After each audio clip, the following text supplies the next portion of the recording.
بسم اللہ الرحمن الرحیم۔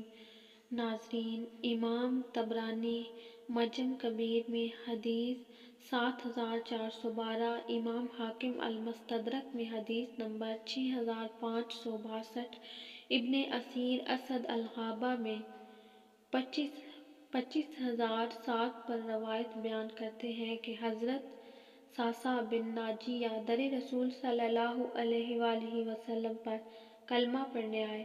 مسلمان ہونے کے بعد نبی کریم صلی اللہ علیہ وآلہ وسلم کی بارگاہ میں عرض کرنے لگے، یا رسول اللہ، ایک بات پوچھنی ہے۔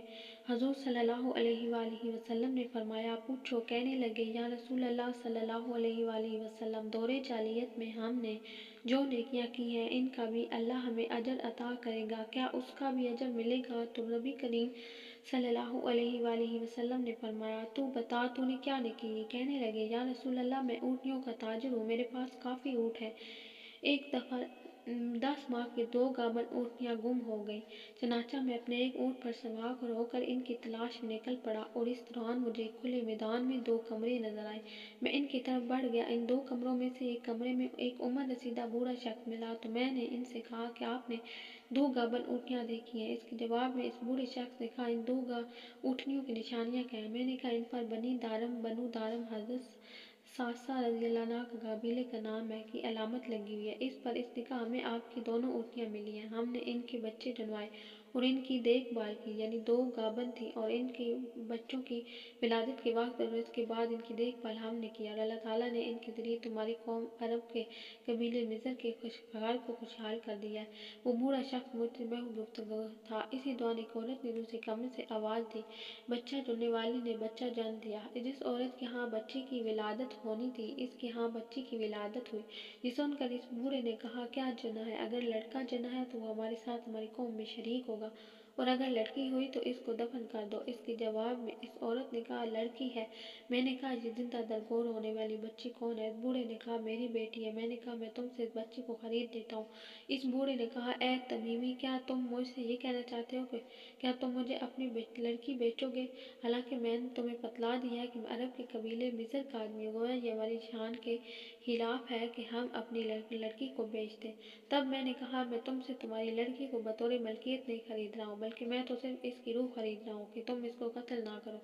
اس بوڑھے نے کہا، تم کتنی قیمت میں خریدو گے؟ میں نے کہا، میں اپنی 2 اونٹنیوں اور اس کے دونوں بچوں کے عوض اس بچی کو روح خریدتا ہوں۔ اس بوڑھے نے کہا، کیا تم اپنے اس اونٹ کو بھی قیمت میں شامل کرو گے؟ میں نے کہا، ٹھیک ہے، میں اس اینٹ کو بھی قیمت میں شامل کر دوں گا، اس شرط پر کہ تم اپنا ایک قاصد میرے ساتھ بھیجو، جب میں اپنے گھر پہنچ جاؤں تو تمہارا یہ اونٹ تمہیں لوٹا دوں گا۔ اس نے ایسا ہی کیا۔ بس جب میں اپنے گھر والوں کے پاس پہنچ گیا تو میں نے اس کا اونٹ واپس لوٹا دیا۔ اس بچے کو لا کے میں نے اپنی کنیز کو دیا، نوکرانی اسے دودھ پلاتی۔ یا رسول اللہ صلی اللہ علیہ وآلہ وسلم، وہ بچی میری داڑھی کے بالوں سے کھیلتی، وہ میرے سینے سے لگتی۔ جب رات کا کچھ حصہ گزر گیا تو میں نے اپنے جی میں سوچا، یہ کام تو بھلائی کا بہت بڑا کارنامہ ہے۔ مجھ سے پہلے عرب کے کسی شخص نے ایسا خیر کا کارنامہ سر انجام نہیں دیا۔ پھر میں نے لگاتار اس کے خیر کے کام میں لگا رہا، چنانچہ اسلام کے ظاہر ہونے تک میں نے 360 بچیوں کی جان بچائی، ہر ایک بچی کو 2 گابن اونٹوں اور ایک اونٹ کے بدلے میں خریدتا تھا۔ اس طرح میرے پاس 360 بچیاں جمع ہو گئیں، اور اب میرے پاس 360 بچیاں جن کی کفالت میں کر رہا ہوں، جن میں سے کچھ کی شادیاں ہو گئیں اور کچھ جوان ہیں اور کچھ ابھی بچیاں ہیں۔ حضور صلی اللہ علیہ وآلہ وسلم، مجھے بتائیں، کیا میرا مالک مجھے اس کا اجر دے گا؟ کہتے ہیں رسول اللہ صلی اللہ علیہ وآلہ وسلم کا رنگ بدل گیا، داڑھی مبارک پر آنسو گرنے لگے، مجھے سینے سے لگایا، میرا ماتھا چوم کے فرمانے لگے، یہ تو تجھے اجر ہی تو ملا ہے، رب نے تجھے دولت ایمان عطا کر دی۔ نبی اکرم صلی اللہ علیہ وآلہ وسلم فرمانے لگے، یہ تیرا کام کا اجر ہے، اور تیرے رسول کا وعدہ ہے، قیامت کے دن رب کریم تمہارے لیے اپنے خزانے کھول دے گا۔